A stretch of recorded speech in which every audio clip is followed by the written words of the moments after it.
Avec moi en studio, le chef du Parti libéral du Québec, Pablo Rodriguez. Monsieur Rodriguez, bonsoir. Merci d'avoir accepté l'invitation. Merci à vous, M. Bovet. Donc, les mises en demeure. Mise en demeure au Journal de Montréal. Mise en demeure de votre députée, Mme Lacoyane Olivier, à Cogeco. Commençons par celle du Journal de Montréal. Est-ce que vous affirmez ce soir que l'histoire des textos est fausse? Nous, on pense que oui, mais c'est seulement le Journal de Montréal qui le sait. Alors, on demande 3 choses.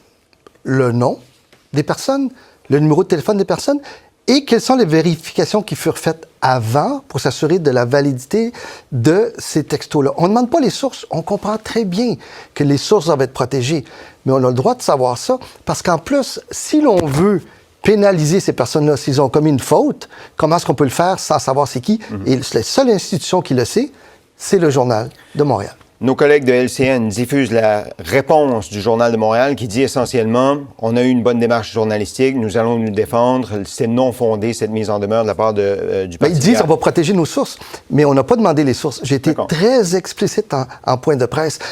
Il faut que ça cesse, cette destruction de carrière-là, d'utiliser des textos prétendus sans savoir de qui ils viennent, de quel nom, de quel numéro de téléphone, pour détruire une carrière et s'attaquer à une institution, c'est très grave. Donc, si le Journal de Montréal ne répond pas à vos 3 demandes, qu'est-ce qui se passe? À ce moment-là, on va aller en cours. Ils ont combien de temps pour répondre? Ah, bien ça, on verra, c'est les avocats qui sont occupés de ça aujourd'hui. Okay. J'étais un peu occupé. Des fois, on met 24 heures, 48 heures. Je ne sais pas. C'est entre les mains des avocats. Très bien. Sona Lacoyane Olivier. Oui. OK. Là, l'information qui a circulé, c'est qu'elle était une des 2 auteurs des textos. Elle nie catégoriquement. Elle met en demeure Cogeco. Vous la croyez sur parole? Si elle rédige une affidavit qui dit « ce n'est pas moi », si elle fait parvenir une mise en demeure à Cogeco disant « ce n'est pas moi et je vous mets en demeure de vous rétracter il me semble que c'est assez clair. Monsieur Bovet, je suis chef d'un parti qui, à la base, ce sont des militants, des bénévoles, des gens qui croient en quelqu'un, en une cause. Je suis le chef d'un caucus, des gens qui ont mis leur face sur un poteau pour se battre pour un Québec plus fort. On doit arrêter de salir des réputations. Donc, Mme Lacoyane Olivier a signé un document légal, un affidavit, dans lequel elle dit « ce n'est pas moi ». C'est pas juste sa parole, il y a un document légal sous serment. D'accord. Sur le fond, là, est-ce que des gens ont reçu un 100 $ pour voter pour vous pour la course à la chefferie du Parti libéral? Jamais de la vie. Je veux dire, nous, on apprend par la suite des règles que c'est possible de le faire ou quoi que ce soit. Nous, on a toujours travaillé avec la prémisse que c'est impossible de le faire. Il n'y a personne qui l'aurait fait. Et pourtant, c'est légal. C'est aussi fou que ça. Et j'ai demandé au premier ministre Legault aujourd'hui que cette loi soit changée. Et à défaut qu'elle soit changée, nous, on va changer les règlements internes du parti. Mais chaque équipe travaillait avec la prémisse, la présomption que c'était illégal, donc il n'y a personne qui l'a fait. Donc, vous êtes catégorique ce soir, personne n'a reçu de l'argent pour voter pour vous lors de la course à la chefferie du Parti libéral. Avez-vous fait des vérifications? On a fait des vérifications, et s'il y a quelqu'un dans un coin qui a fait quoi que ce soit de répréhensible, il va y avoir des conséquences. J'ai d'ailleurs nommé un juge, j'ai demandé au président de nommer un juge, le juge Fournier, l'ancien juge en chef de la Cour supérieure, de faire enquête là-dessus. On va aller au fond des choses, et on va être transparent. Monsieur Bovet, j'ai fait une conférence de presse avant-hier d'1 heure à peu près. J'ai dit, je quitte pas tant que vous n'avez pas de questions. Aujourd'hui, c'est la même chose. J'ai rien à cacher, le parti n'a rien à cacher. Mais il faut que ces attaques anonymes cessent, ça détruit des vies. Et le rapport que vous avez commandé sera rendu public. Vous en prenez l'engagement solennel ce soir? Oui, moi, j'ai aucun problème avec ça. D'accord. Marois Risky. Oui. OK. Madame Risky, chef parlementaire, ça a brassé, vous l'avez démise de ses fonctions, vous l'avez suspendue du caucus. Des informations circulent, puis elles vous ont été soumises par un journaliste aujourd'hui, que lors d'une rencontre avec elle, elle vous a parlé de fling-flang au Parti libéral. C'est quoi le fling-flang au Parti libéral? Elle a parlé, si, c'est pas comme Ottawa, il n'y a pas de fling-flang. Elle a dit quelque chose comme ça. Elle a dit, il n'y a pas de fling-flang? C'est pas comme au Parti libéral du Canada, ou au fédéral, quelque chose comme ça. Donc, au Parti libéral du Canada, il y a du fling-flang selon Mme Risky, mais au Parti libéral du Québec, il n'y a pas de fling-flang. Mais je sais pas, parce que ça a été ça son commentaire, puis ensuite, peu de temps après, elle a quitté. Je ne reviendrai pas sur l'ensemble de la discussion, mais c'est ça le contexte, et il doit être traité comme ça. J'ai vu encore que le Journal de Montréal ne l'a pas traité comme ça. Elle faisait juste référence à dire, il n'y a pas de fling-flang comme à Ottawa. Mais encore une fois, dans le cadre de cette discussion-là, elle ne m'a jamais fait part des raisons pour lesquelles elle a remercié, licencié Geneviève Vince. Monsieur Bovet, là, je vais être clair, là. Il n'y a jamais eu de désaccord, jamais eu de chicane entre Mme Risky et moi, jamais un ton plus haut que l'autre. Elle ne m'a jamais fait parvenir ni d'email, ni de texto, ni de quoi que ce soit. Mais il n'y avait rien, elle ne m'a jamais consulté. J'ai appris ça lundi. Donc, vous dites, je ne connaissais pas les raisons pour Non, lesquelles je Mme Risky... ne les connais pas aujourd'hui. Ben, c'est dans une lettre. Donc, Non. vous avez... on va lire un extrait de la lettre. Ça, c'est du verbiage juridique. Oui, mais attendez, juste pour que les gens sachent de quoi on parle. On va lire l'extrait de la lettre des avocats de Marois Risky aux avocats de Geneviève Hintz. Ils disent plus précisément, le congédiement de votre cliente, donc de Mme Hintz, a été imposé en raison d'importants manquements en matière d'éthique, notamment en ce qui concerne le respect des normes de l'Assemblée nationale du Québec, des procédures internes et des attentes liées à la fonction qu'elle occupait.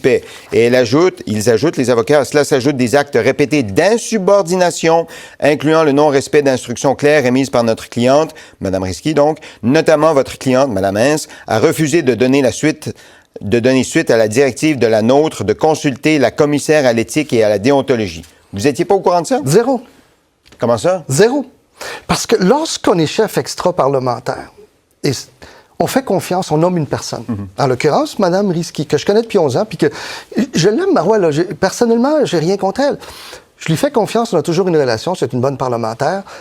Je lui donne les clés du bureau du chef et elle gère ça avec Mme Hintz. On avait une rencontre statutaire toutes les semaines vers 4 heures, à peu près 4h15.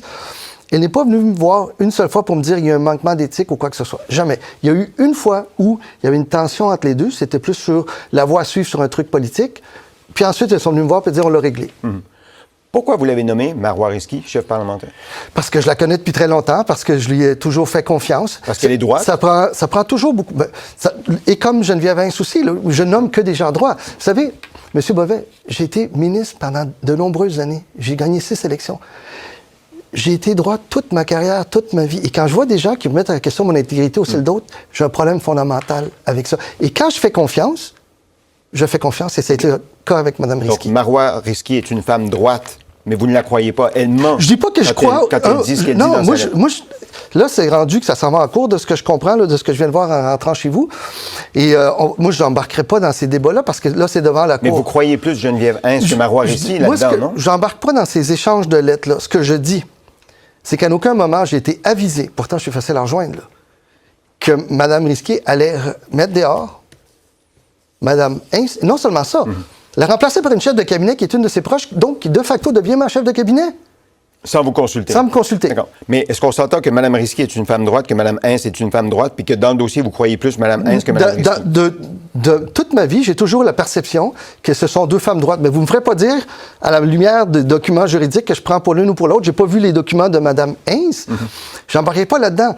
Mais tout ceci fait le jeu de l'opposition, alors que le Parti libéral du Québec a un rôle à jouer fondamental pour le Québec. Ça, je comprends que c'est votre ligne de la journée, mais non, c'est un fait, M. Bovet. Vous parlez des partis d'opposition. Voici une déclaration d'Alex Boissonneau, député du Parti québécois, en titre. C'est un nouvel exemple que la corruption fait partie de la culture libérale. Il faut à tout prix éviter une nouvelle ère de corruption au Québec.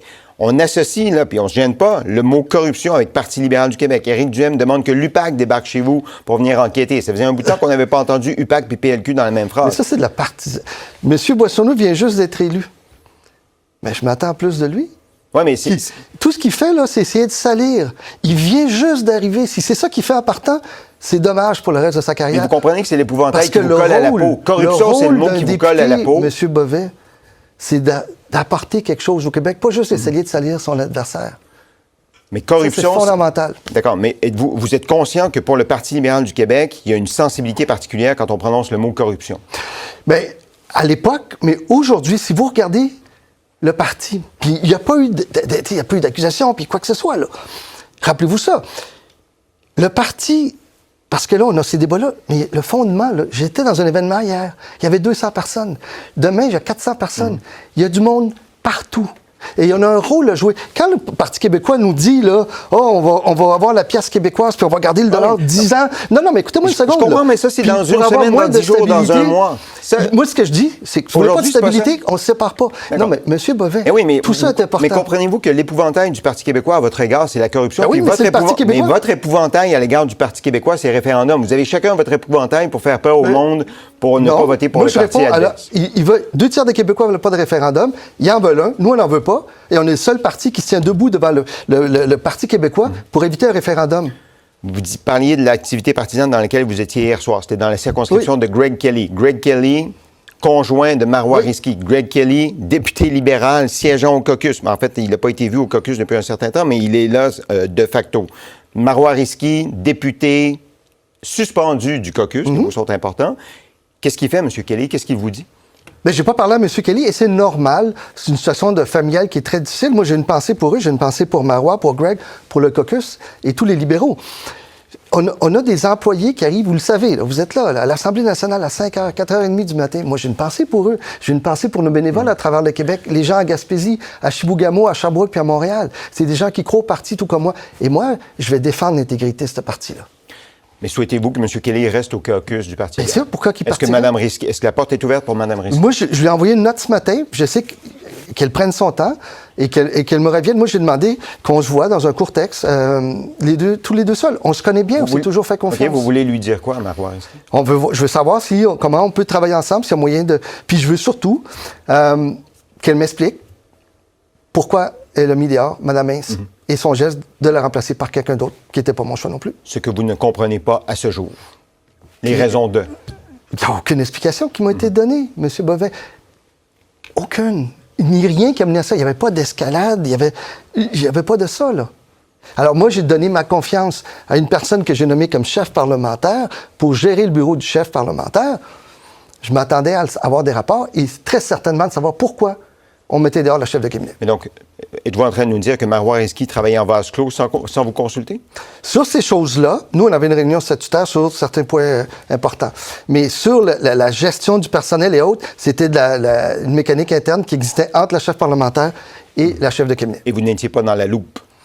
Bien, moi, j'étais là pour les points de presse. J'en fais tous les matins que je suis là. Les réunions de caucus et autre chose. Puis des rencontres avec les porte-paroles sur les dossiers. Mais la gestion du personnel, puisque je ne suis pas là le reste de la semaine, se fait par chef parlementaire et chef de cabinet. Ce qui est tout à fait normal. D'accord. M. Rodriguez, merci. Nous sommes reconnaissants quand les acteurs responsables et imputables viennent répondre aux questions et je vous remercie pour ça ce soir. Merci. C'est moi qui vous remercie.